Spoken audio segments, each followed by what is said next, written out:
Guys, welcome to another review. Today I'm going to be reviewing the newest episode of The Walking Dead, Season 7, Episode 3, The Cell. Keep in mind, previous episode was called The Well. Maybe they're going to continue this and just call the next few episodes Hell, Farewell, or Bell. Why not? It would just be interesting, right?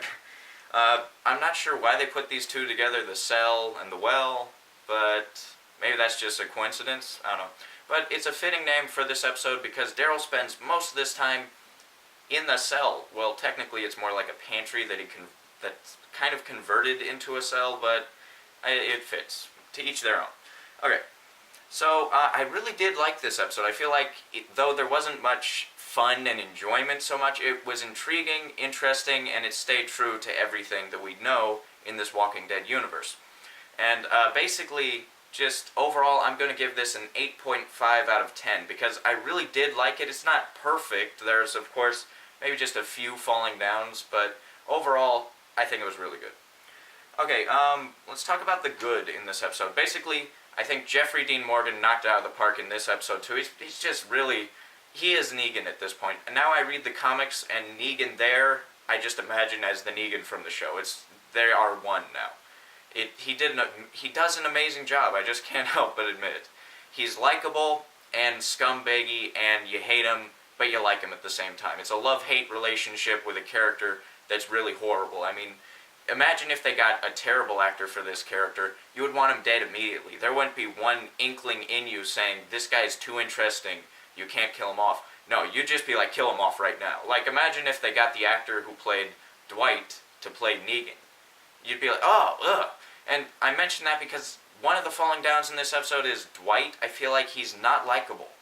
And that's a problem because I feel like if they're going to follow the comics, that is, he has to be likable. But if they don't, which I would recommend at this point, then they did a fine job because they made him very unlikable and just basically there's nothing redeemable there. The actor doesn't portray a likable person. I'm sure maybe in real life he's a good guy, but in this show he just seems very scumbaggy and I personally cannot stand him. He just seems unrepentantly evil. Okay.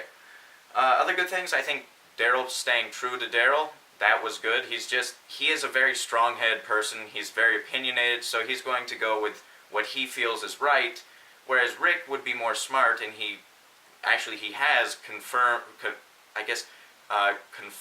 to Negan's laws, which, of course, Rick's going to find a way out, but right now, he just has to go with the flow. Whereas Daryl, he's more like, if it's gonna, as long as I don't die from it, I'm going to keep. Actually, it seems to me like Daryl just doesn't give a crap so much, and it's his way or the highway, basically. If you're gonna kill him so that he can't have his way, he's just gonna kill me. I'm gonna have my way, and that's true to Daryl. So that is likable. I do like that.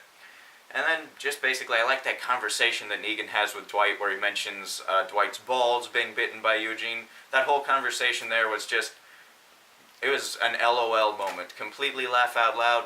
And I'm not kidding, I actually did laugh at it. I don't usually laugh at stuff. I laugh in my head, but with stuff like that, I'm like, oh. Did I actually laugh? So that's pretty good. Okay.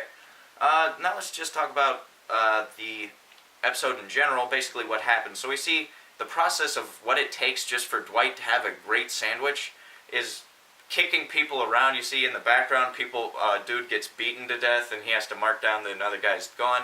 He marks down 39. I wonder if that's 39 in just like the compound that he's in, or if Negan only has 39 guys now. If so, then that'll be easy to kill 39 guys. Honestly, I don't see any trouble there. I'm kind of hoping that Negan does have 100 dudes or something, because 39 doesn't seem very intimidating to me. Okay, what else?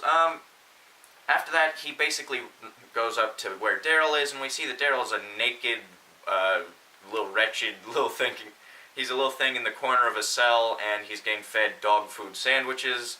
It's just very sad to see him go so low, although we have seen him eating worms out of the ground. We've seen him eating possums. Eating dog food is actually a step up from that because it's processed and it comes in a can. It's not just something that you dig out of the dirt. So technically this is actually a step up for him, and their way of torturing him is not very good for their purposes, since they're feeding him better than he would eat normally. And he's in a nice enclosed room that's even better than he would usually get. He would probably sleep in the dirt somewhere. Now that I think of it, Daryl's more happy here than he is normally. I think this is why Daryl is not just conforming to Negan's role. It's because he loves this area so much. It's nice air-conditioned place. He gets to listen to some nice music every now and then. And he gets delicious food. Come on. But honestly, though, I think he is just opinionated, and that's why he's here. So he does look like he's rather tortured, perhaps beaten a little. He's still got that patch on his shoulder where he's been shot. And eventually he gets this little sweatsuit that has like an A on it. I'm guessing that stands for Alexandria, and then I think there were other guys there, maybe with an H and a K on their shirt, standing for like Kingdom and Hilltop.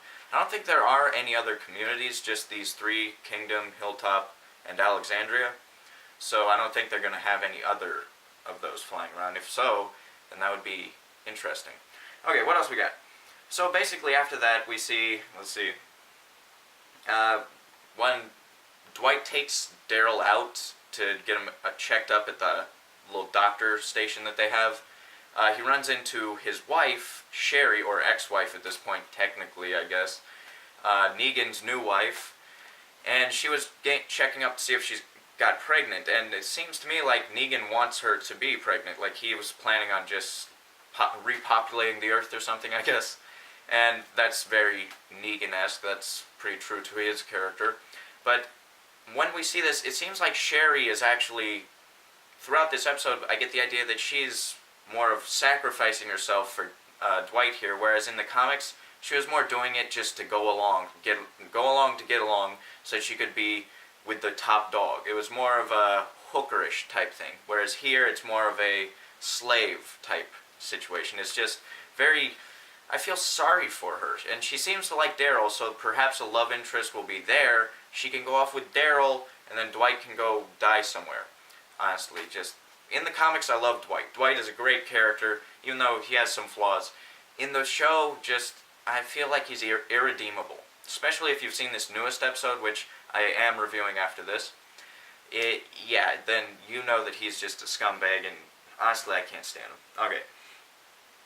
After that, he basically has, I think it's after that he has the conversation with Negan, and Negan's talking about how they can break Daryl and all that, and then he gets a call on the radio about a dude who escaped. That guy's name was, I actually broke down his name, let me see where I put this. Gordon. Gordon escaped, and that is one of the saviors. So Dwight sets out and has this whole little adventure where he screws up things, nearly gets himself killed, and then eventually finds Gordon, and then Gordon actually talks to him meaningfully, and seems like he may have swayed Dwight just the slightest bit, but I think Dwight is like hypnotized almost at this point. He's like under the spell of Negan, to the point where he just, kind of like the way Rick seems at this point, like he understands what's going on, and he's just, Negan's his boss now, without a question. And so what happens in this episode that sort of transforms Dwight is he does shoot the guy in the back, which means that he's not following Negan's law. However, the guy ends up chained up in the place where he would be normally, so Negan gets his way no matter what, I guess. And that's sort of what we're supposed to get from this episode, I think, is Dwight's sort of turning away from it, trying to maybe show us that he's kind of redeemable, and then it's also showing us that Negan gets what he wants no matter what, and that is kind of sad. Let's see, what else? So basically, Daryl gets loose almost at one point because they left the door unlocked, but that was just a test. He ends up getting himself beaten up and tossed back in there. And then when Dwight finally comes back, he leaves a picture with Daryl of, I'm guessing, Glenn beaten with his pulpy head everywhere. And that leaves Daryl crying. Now, Daryl doesn't cry too much. I think we've seen him cry 3 times. Once when his brother died, once when Beth died, and then now. And it's kind of sad to see that he's not just crying because he's lost a friend. He pretty much caused the death of his friend. That's got to have so much inner turmoil for him. Okay, and then At the end of this episode, or near the end, he gets taken to Negan, and Negan says, it can all be over if you just say that you are Negan. Which, of course, at this point, we've seen that all of his followers say they are Negan if he says, who are you? I am Negan.